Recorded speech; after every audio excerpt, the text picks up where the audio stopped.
what you hope to achieve out of the time we spend today with you and your congregation. When they see you this evening, I want them to begin to see the transformational power of forgiveness. Because if I hold grudges against you, I'm not hurting you, I'm really hurting myself. But Tony, you're no different than me. You just grew up in Vancouver. I grew up in the streets of Louisville, Kentucky, the projects. I come from a one-parent home. I had my first gun when I was 9 years old. I hung with some bad boys. I wouldn't run with them, because to me, they had the power, they had the status, a sense of belonging and acceptance. Same thing. And that's why people get into gangs. Daddy's not there. You said you had your father. I didn't have a father.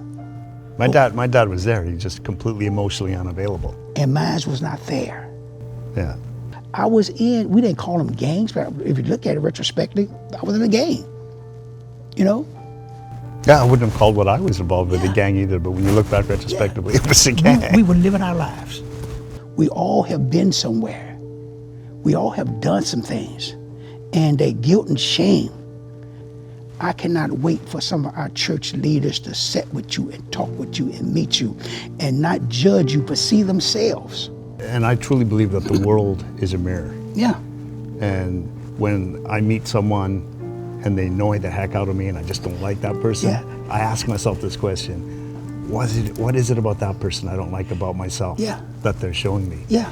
And 30, 40 years ago, there's no way we could have got along. There's no way we could have connected. No. But as you see yourself in me, I see myself in you. Yeah, you know. And so therefore, we can't be too hard on the people today. Because guess what? They're young Steve and young Tonys. Absolutely.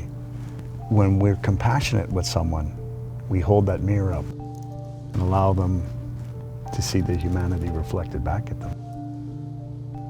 That's why we get along, because we see each other. And we met in that day and uncomfortable. It wasn't the most comfortable conversation. And you were challenging me and because I didn't want to face my fear. And then when you stood up, everything in me said, leave. I said, this is a white supremacist. I said, how dare he think we're going to wave the white flag and say, okay, check off the boxes so he can go home and feel good about himself. I said, no. I was taught to hate you. You was taught to hate me. And now, here we are. My anger was rising. And I had to come to grips with how I was feeling. I'm a pastor. I'm a child of God. I'm a Christian. I'm a believer. I could have walked away as the biggest hypocrite. But me having met you, man, you freed me. You didn't ask for forgiveness. I forgave me so I can say now I can forgive him. To actually shake your hand, I had to release and let go of the power of hate. It's a question I get asked. So how do we rehumanize people? What is the antidote to that dehumanization?